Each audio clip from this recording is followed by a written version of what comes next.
Welcome to another virtual Virtuoso with the Cheyenne Symphony Orchestra. I'm William Introligator, music director and conductor, and thank you for joining us. Today joining us is our wonderful principal trombone player, John Neurohr. Welcome, John. Hi, thanks for having me. It's great to see everybody.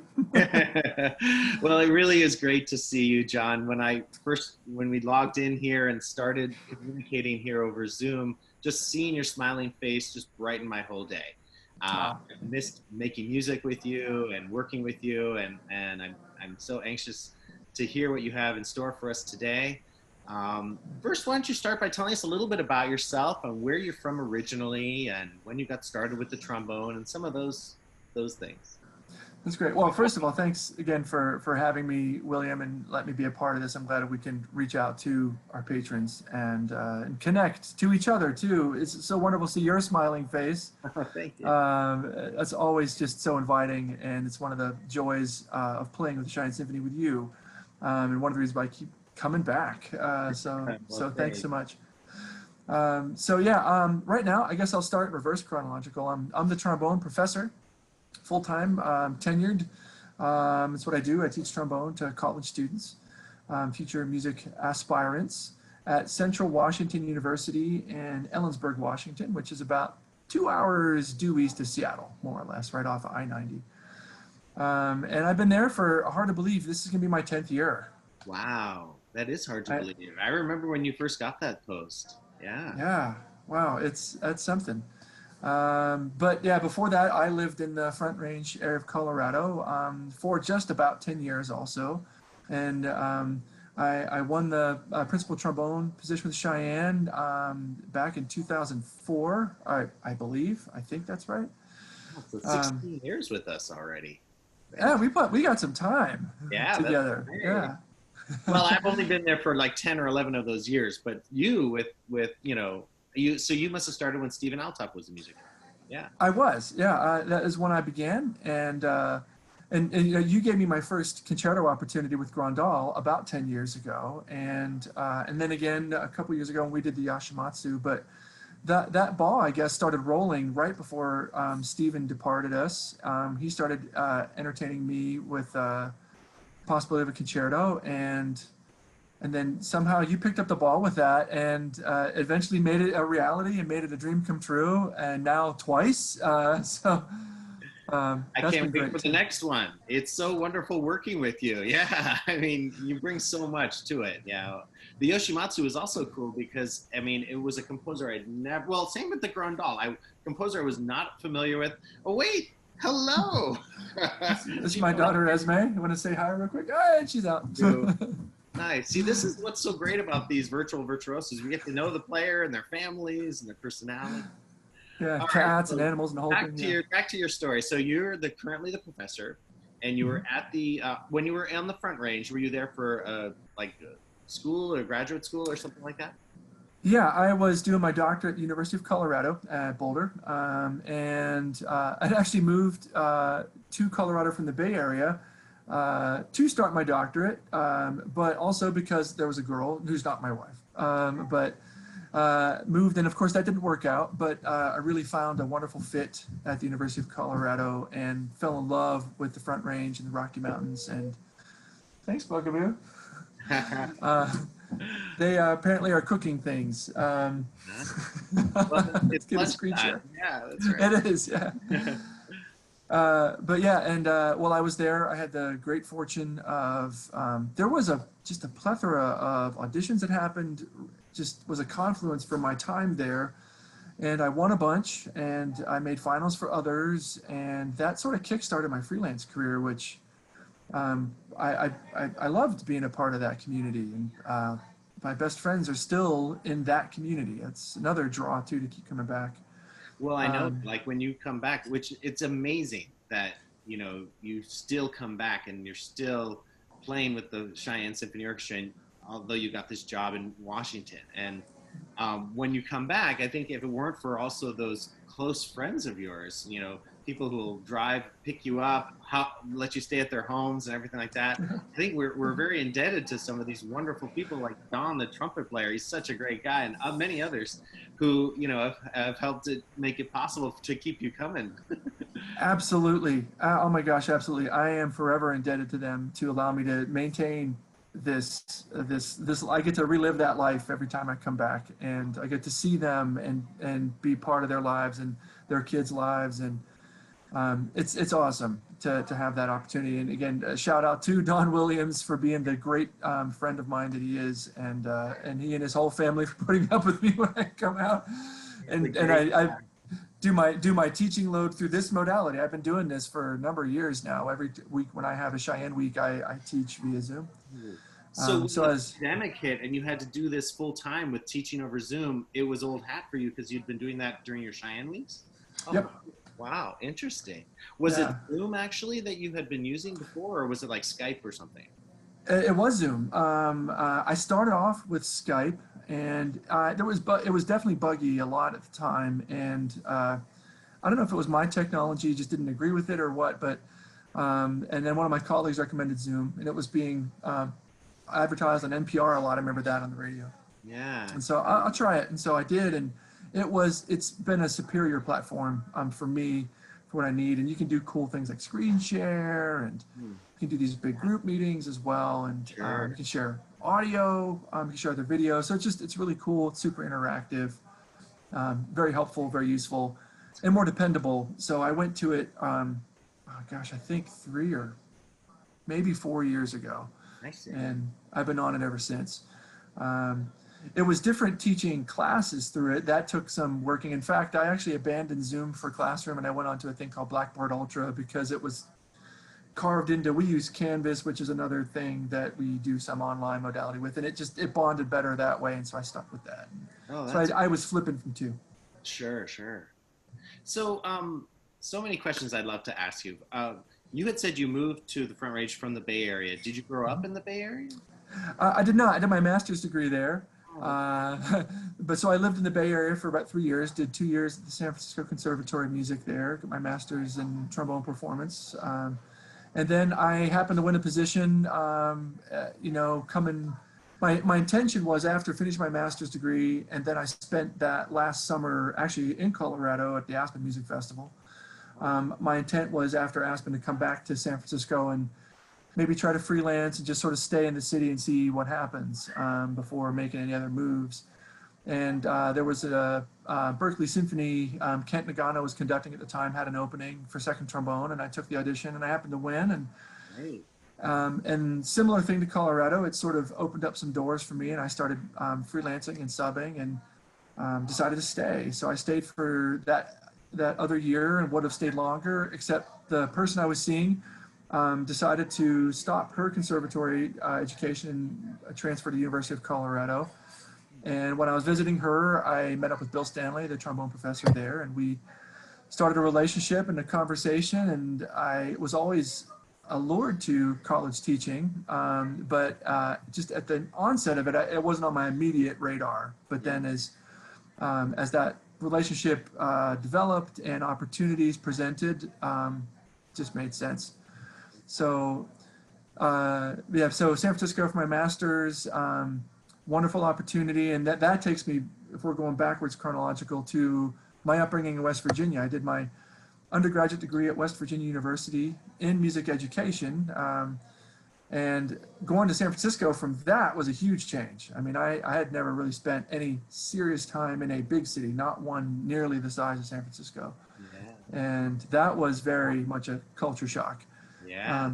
A good one, but a culture shock to be sure. Mm-hmm. And as you know, as maybe imagined, I grew up in West Virginia. As a result, I grew up in the Ohio Valley, which is known as the sort of Rust Belt. Where the steel mills used to exist predominantly, and of course now they're pretty much all gone. Yeah. My working further back, music though has always been a part of my life. My dad was my inspiration for music. He was a professional trombonist early on in his life, and I grew up listening to. There's a tradition in my family. We have this brass Christmas caroling tradition, Nice. and every Christmas, these brass players descended upon our house and still do to this day. I'm not so much a part of that now as I was back then, obviously living in Washington, but all these brass players descend upon my dad's house, my mom and dad's house, and they come from a whole wide range. We had professional players from the Pittsburgh Symphony, full-time mega, six-figure salary, base pay orchestra. River City Brass Band, also another professional full-time group, to freelance musicians, to weekend warriors who are just amateurs, who just playing community bands for the fun of it, and budding young students, middle school up to high school. And that's where I got my start too, was with that. And so they just decided we play these arrangements, these 7-part brass arrangements by Sammy Nestico, and they're rich and beautifully scored. And one of my first memories is I grew up in a total West Virginia stereotype in a double wide trailer. And in that double wide trailer living room, all these brass players descended and kind of surrounded the walls of the space. And I was just this kid. I was in the center of the room, and they start rehearsing and playing these awesome arrangements. And this sound, I was just enveloped in it, just covered in it. With the shiny brass instruments, and of course you're proud as a kid. There's your dad there. And Yeah. I mean, I must not have been able to walk at this point. This was one of my earlier memories. And I always just got excited about that. And I went along with them. And then when I got old enough, I went to just to hold the music. And then I always wanted to play. And so I got to hold my dad's trombone as he was driving, caravans of cars from house to house. And he would always say, "Don't." At everybody's house, they would go like around. I see. Oh yeah, oh yeah. Yeah, it's funny. And yeah, we'd go from house to house and just sort of like these sort of late night raids, if you will, of music bombing. Yeah. Okay, that's funny. That's so that must have been. So that was why you picked trombone, and that's how you got started. That was it. And I wanted to start right away. I mean, I wanted to start early. And Dad was like, "No, you're not ready yet. You got to be certain age, certain size." But it never stopped me when I was holding his trombone. He says, "Whatever you do, don't play it while we're driving." And of course I slobber all over it, duck my head onto his mouthpiece. He's like, "Oh, come on." Oh, that's so funny! Wow, Yeah. what an amazing story! I love that. You really Yeah. continued a tradition. Now, so do you do anything special in terms of holiday music with your family there in Washington, musically, No, performing wise? I know you're. it's actually, this part of it's actually pretty sad. I have tried to do some measure of that here in Washington, but sadly, this chain I've kind of been a broken link in it. And it's just the nature of being on quarters. We're done so early in December that the students they're gone at a time that makes sense. And of course, the town empties out too because the town is small. So I've taken my trombone studio out, and I've done trombone quartets. And I have these Christmas trombone quartets, and we go out and about and play in different places. And they then take it to their families, and they go to Seattle on the West Side or Spokane, and they've taken my arrangements there and gone to that and done that stuff. But it's not in quite the same measure, and I don't do it as consistently as I grew up with it. For what it's worth, though, this whole beginning though is what started the Apollo Chamber Brass, which is still a functioning group in the Front Range with Don Williams and other professional players in the Front Range area. Is picked up after me. But the mission was essentially to have a model of this, but go into public schools. So my dad taught me, and he brought my friends together. We all coalesced in Christmas time, but then that continued throughout the year. He coached us in brass quintets and various brass ensembles, and solo and ensemble was like our thing. Like we started prepping solo and ensemble in the summer. We just kept a group that was constantly playing together year round. We shifted our repertoire. We'd shift into the San Ministico Christmas stuff to prep for the December Christmas things, but then after that it was back to real lit. Right. And so, yeah, that was that. And I thought, wow, we all got this marvelous music education. Most of my friends couldn't have afforded to take private lessons, and nor was that a tradition where I grew up.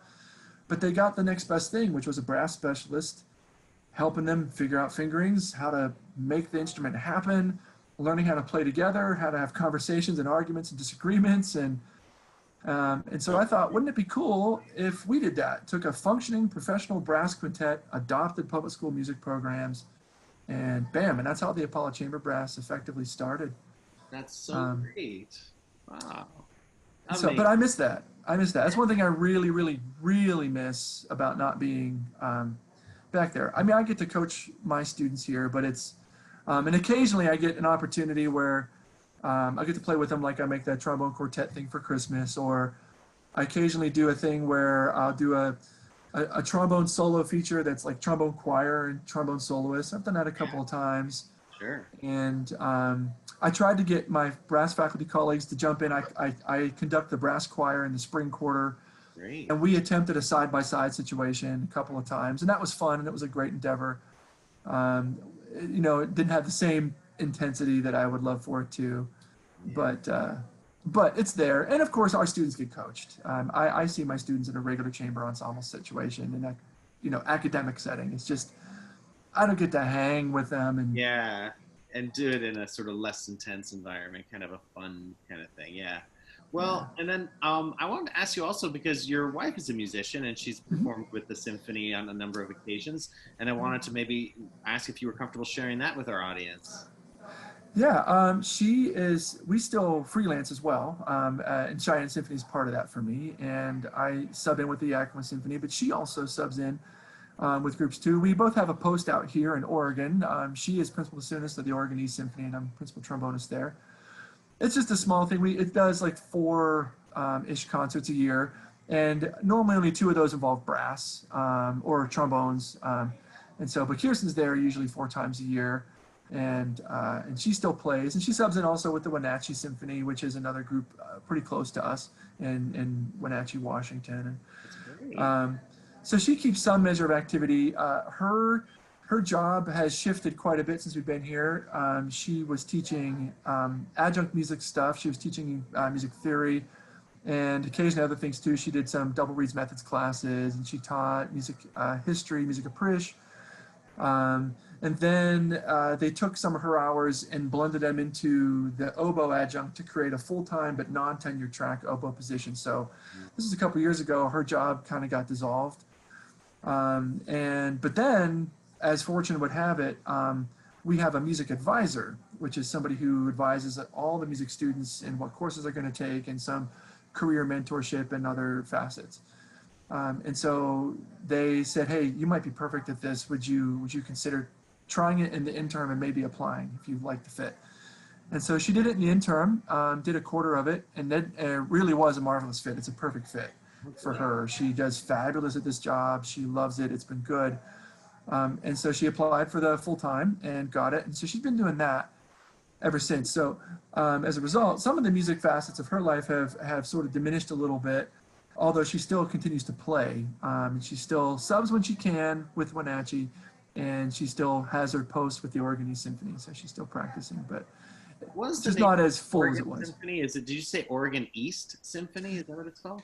Yeah, the Oregon East Symphony, to be differentiated from the Oregon Symphony, which is a full-time Yeah. salaried ensemble. This is a per-service freeway philharmonic type of gig in Pendleton, Oregon, so on the east side. Oh, okay, right. Yeah.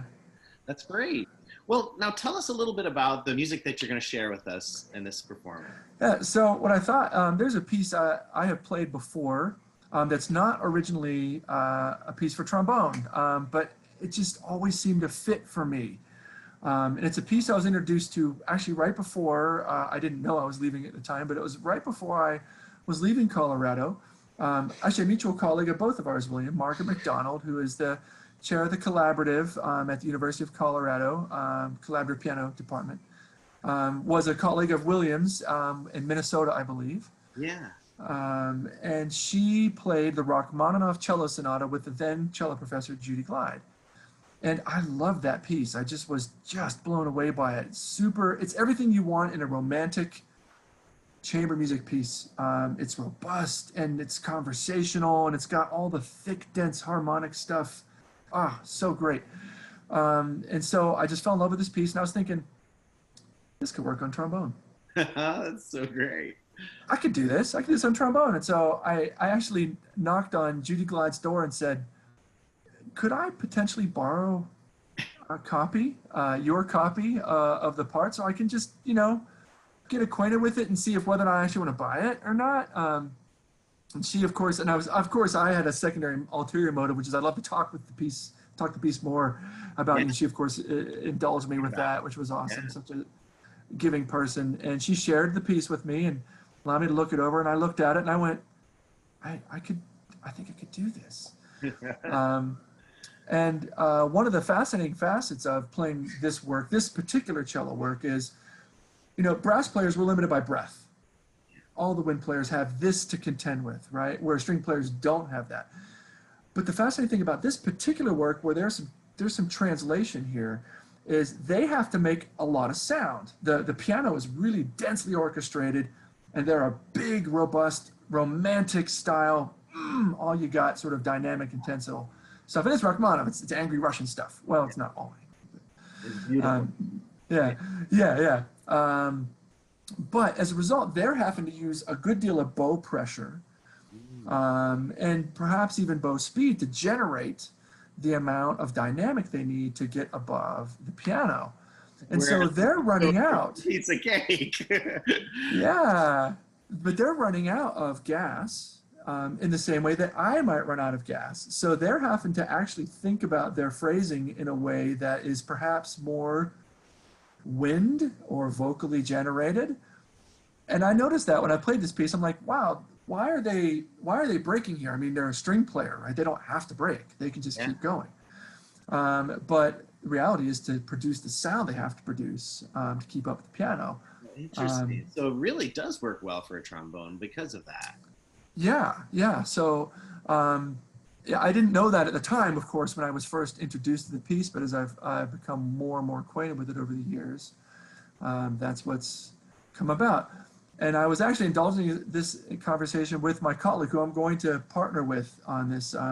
So Dr. Nick Kawili is our Director of Orchestra Activities here at Central Washington University. He's also a fabulous pianist and a good friend of my wife's and mine. And he has agreed to take a little bit of a risk with me and get within somewhat of proximity. We're staying, 6 feet and beyond of distance, but we're going to do some live recording of a couple of excerpts of this piece for everybody here. And we were having this conversation about this, and I was sort of saying, wow, it's interesting that our phrasing is similar, trombone to cello, when they don't need to breathe. And then he was mentioning that about the bow pressure and this stuff, and I'm like, wow, I knew there was something about this that drew me to this. It made me feel like I could, or maybe even should, steal this piece. So you have never heard it done by any other trombonist, and to this day, have you ever heard another trombonist play it or perform it? I have, actually, and there have been some trombonists who beat me to the punch, which I suppose drove me a little further. I participated in a Seattle trombone workshop once upon a time, probably 8 years ago now. Maybe it was less, I'm not really sure, but I was one of the guest artists, and then another one was a gentleman named Sam Slosher, who is from the Northwest originally, from Seattle, but he is principal trombone in the San Francisco Opera Orchestra. And he, monstrous player, did the first movement of the Rachmaninoff cello sonata on his portion of the recital. And I was like, it works. There it is. Like this thing I had long thought about. Here it is. It works. So that now there's no excuses to not do it. I have to do it. Right. And so I think it was the year after on my faculty recital, I did it. I did the whole thing though. I did all four movements, which that was kind of suicide. Yeah, I was gonna say, is there anything else on that program? Because that's a big sonata, right? It's big. It's over a half hour long. That's not usual for trombonists, and there's so much playing.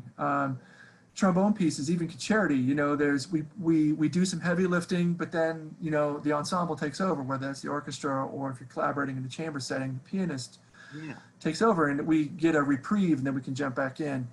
It's sort of high intensity interval training as opposed to, you know, truly ultra marathon running.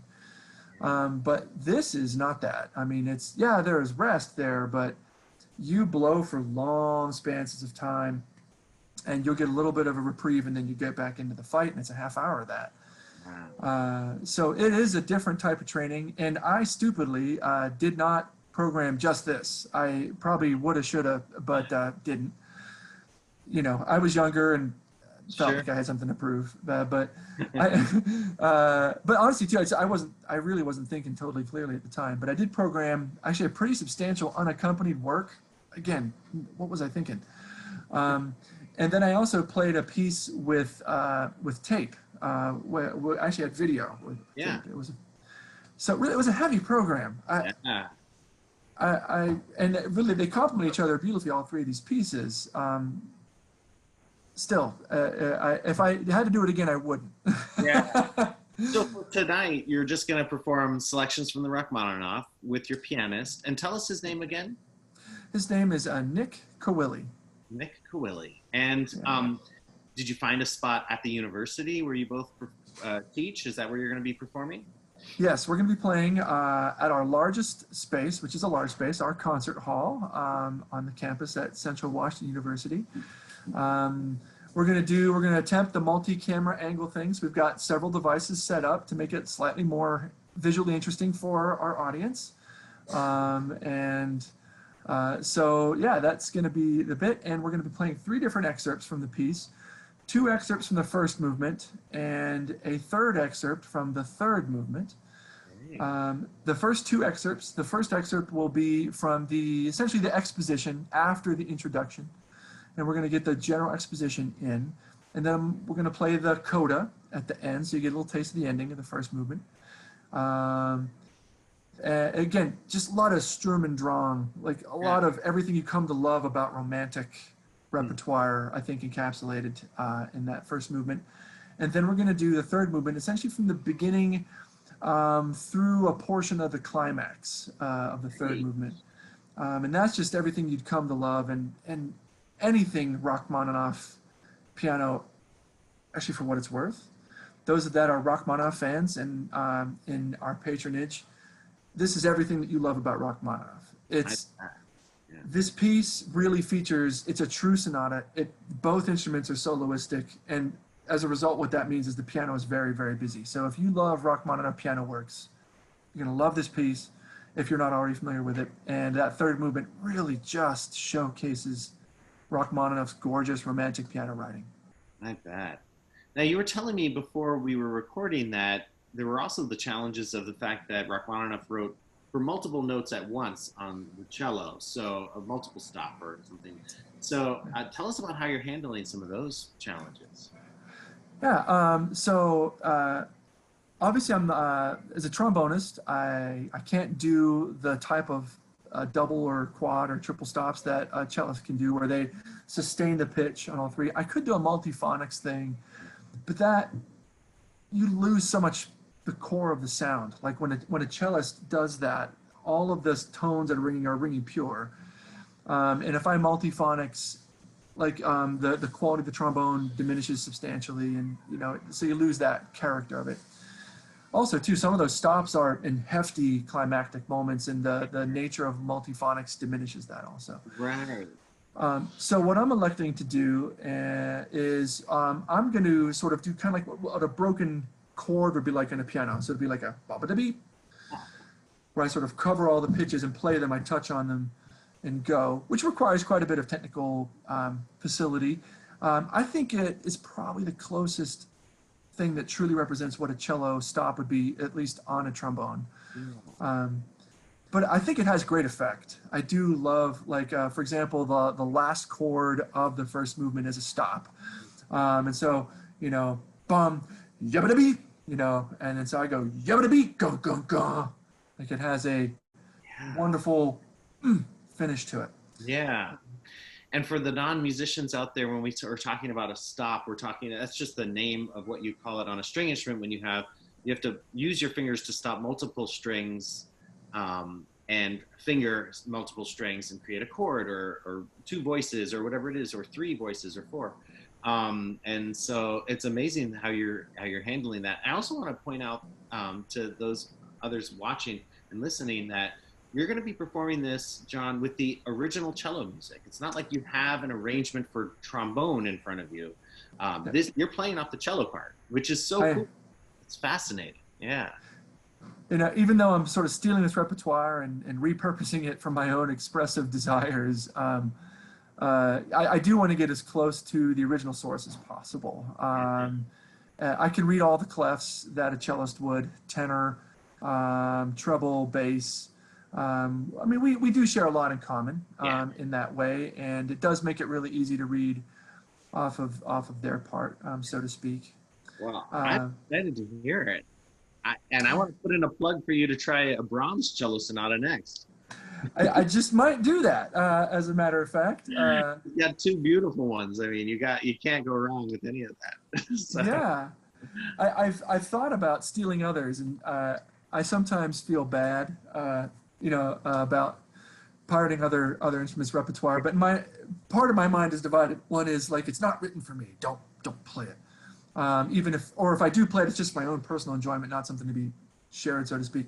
Sure. But the other part of me is saying, isn't it so flattering that a piece is written and it's so haunting and so captivating that other people are drawn to it, like cello suites. Cello suites are other examples of literature that everybody just wants to play because it's so good.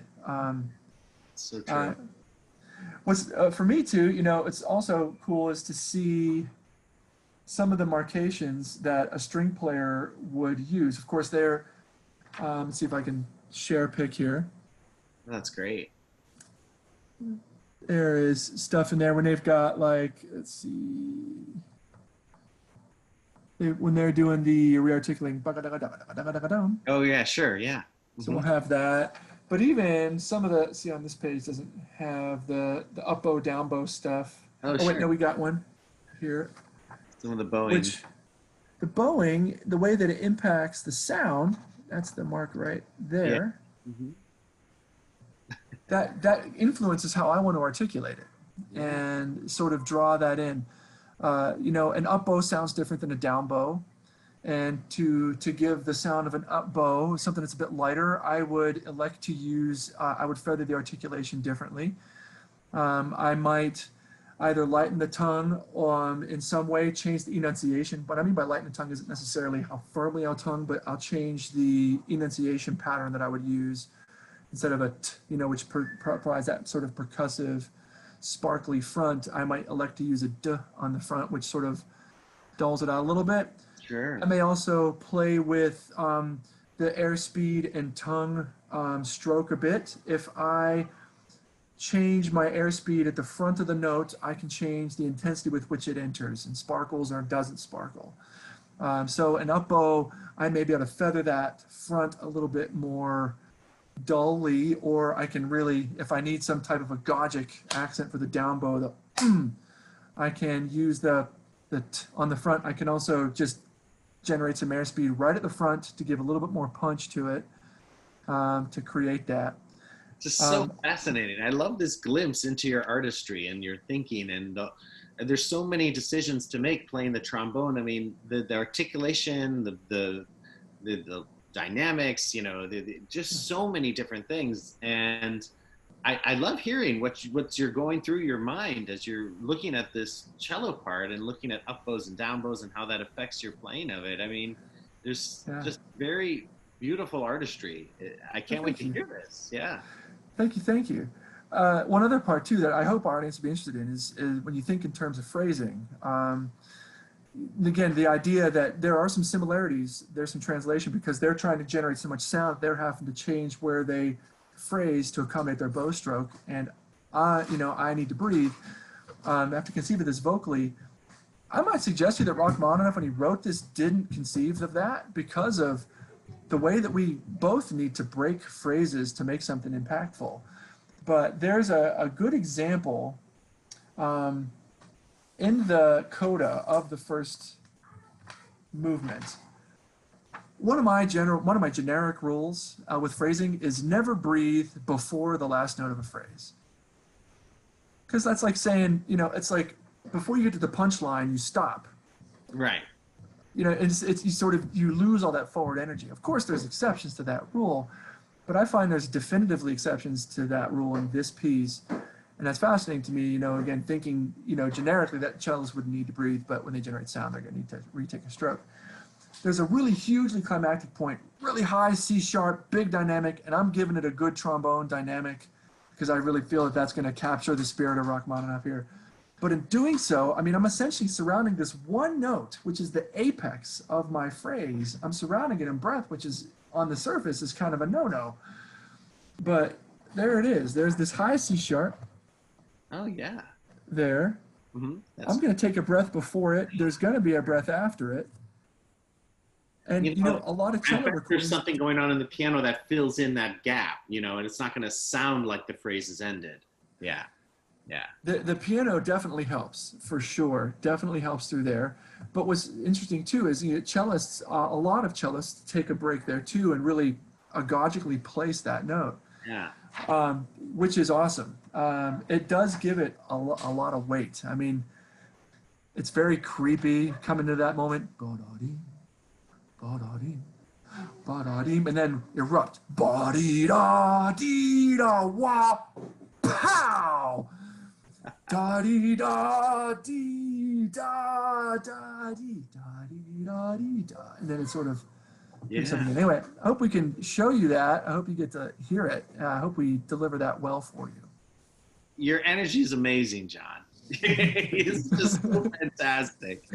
All right, so now we're going to have these 3 excerpts in a row from the Rachmaninoff's Cello Sonata, 2 from the first movement, 1 from the third movement. Mm-hmm. And John Neurohr, and you said his name was Mike? Nick. Nick, sorry. Nick, and what's his last name again? Kawili. Kawili, Nick Kawili. Sorry, Nick, I shouldn't have looked at that. Sorry. And here we go. All right.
Bravo, John. We've recorded this in advance, so I haven't heard it yet, but I can't wait to hear the performance that you give of the Rachmaninoff Cello Sonata. How exciting. Thank you for sharing this. It's so unique that we get to, well, I shouldn't say so unique. It's a special thing that our audiences will probably never get to hear again.